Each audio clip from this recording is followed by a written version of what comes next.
Don't forget to like and subscribe. The Whistler. The sun had barely set when James stepped onto the worn wooden porch of the abandoned house. It loomed over him, its dark windows like empty eyes watching his every move. The air was thick with the scent of damp wood and decay, and the overgrown grass brushed against his jeans as he approached the front door. He hesitated. A gust of wind howled through the broken eaves, whispering something unintelligible. He could still turn back, but the dare had been made, and he wasn't about to let his friends think he was a coward. Their laughter echoed from the street, a sharp contrast to the oppressive silence pressing in around him. James pushed the door open. It groaned in protest, revealing a hallway choked with dust and shadows. The floor creaked beneath his weight, each step sending echoes through the empty house. The walls were lined with peeling wallpaper, the floral patterns distorted and faded. A chandelier hung from the ceiling, long dead, its crystals coated in years of grime. He pulled out his flashlight and swept the beam across the room. The light wavered as if struggling against the darkness. The house was colder than the night outside, as if it had been holding on to a chill for decades. Something moved at the edge of his vision. James turned sharply, his pulse quickening. But there was nothing, just a doorway leading to another room. He swallowed hard and stepped forward, his breath shallow. The house seemed to breathe around him, each gust of wind rattling the old structure's bones. He moved through the rooms, past rotting furniture draped in sheets like forgotten ghosts. The floor beneath him felt unstable, as though the house was reluctant to support his presence. Every so often, he thought he heard something, a shift in the silence, a whisper just beneath the edge of his hearing. He told himself it was just the wind. Then he heard it, a whisper. Soft, almost melodic, but unmistakably human. James stopped cold. His flashlight flickered. He turned the beam toward the stairs. They stretched upward into darkness, the railing warped and splintered. His friends had told stories about this place, of a woman who once lived here, waiting for someone who never came home. Some said she still waited, her presence lingering, desperate and lost. The whisper came again, this time from upstairs. It wasn't just a sound, it was a voice, faint and beckoning. James took a deep breath and started climbing. Each step groaned under his weight. The temperature seemed to drop the higher he went. His flashlight struggled against the oppressive darkness, barely illuminating the peeling wallpaper that lined the narrow corridor. The whispering grew louder. It was not one voice, but many, overlapping murmurs that sent chills down his spine. He had to remind himself to breathe. He reached the top and found himself facing a single closed door at the end of the hallway.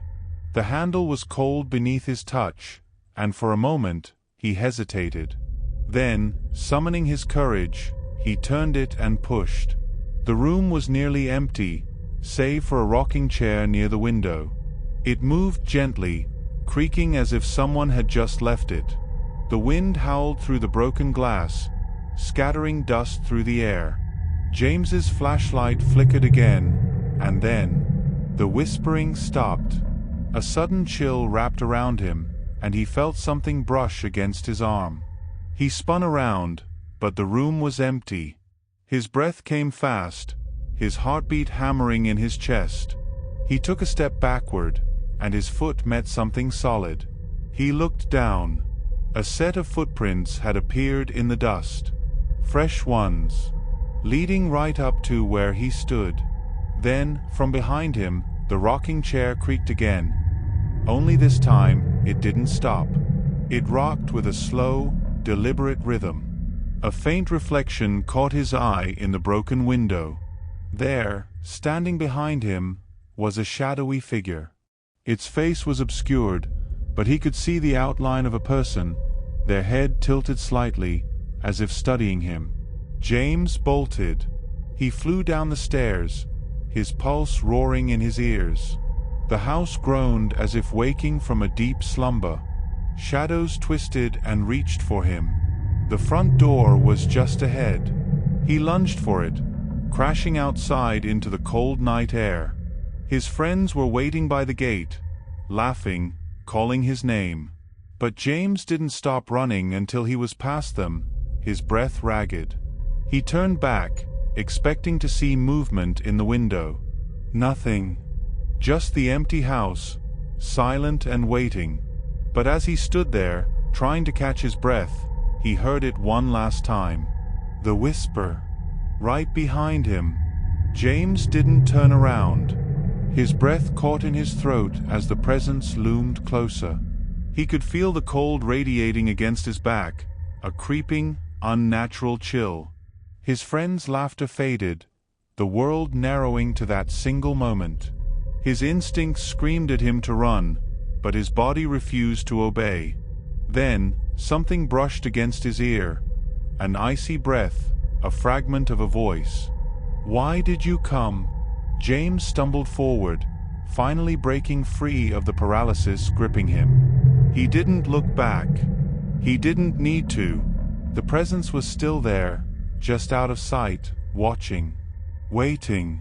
As he ran, the wind picked up, swirling through the trees like whispered secrets. His friends, oblivious, chased after him, shouting questions. But James couldn't answer. He could still hear the whispers, weaving through the night air. The house was not empty.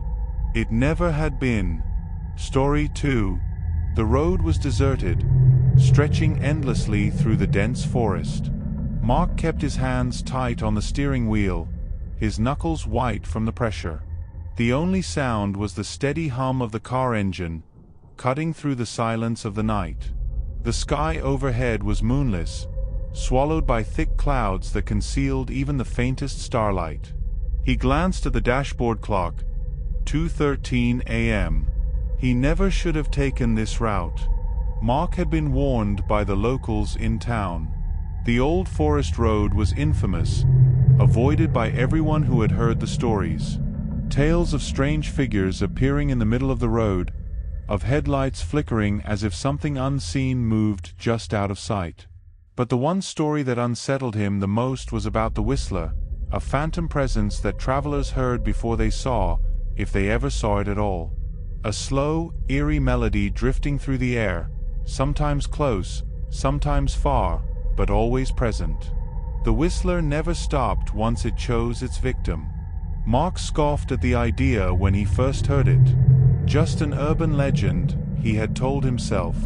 But now, with the road stretching endlessly ahead, the darkness pressing in from all sides, he wasn't so sure.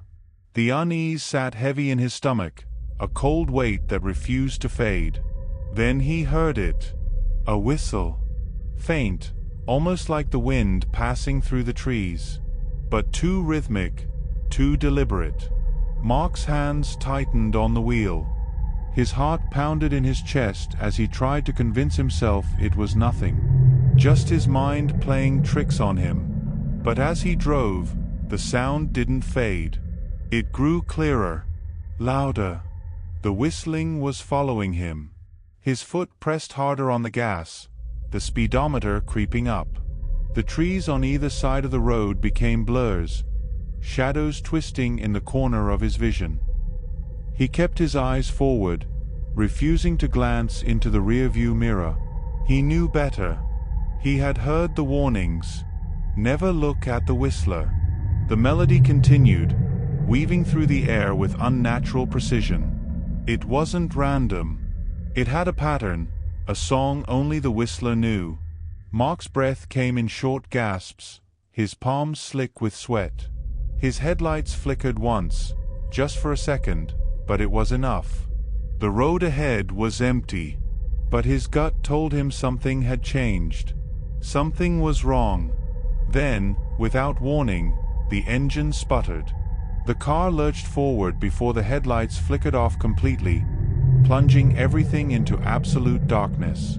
The only thing left was the whistling. Close. Too close. Mark fumbled with the keys, his shaking hands betraying him as he tried to restart the engine. The silence between each whistle stretched longer now, as if whatever was out there was waiting, watching. His breath hitched as he caught movement in the trees, a shifting shadow, barely distinguishable against the blackness.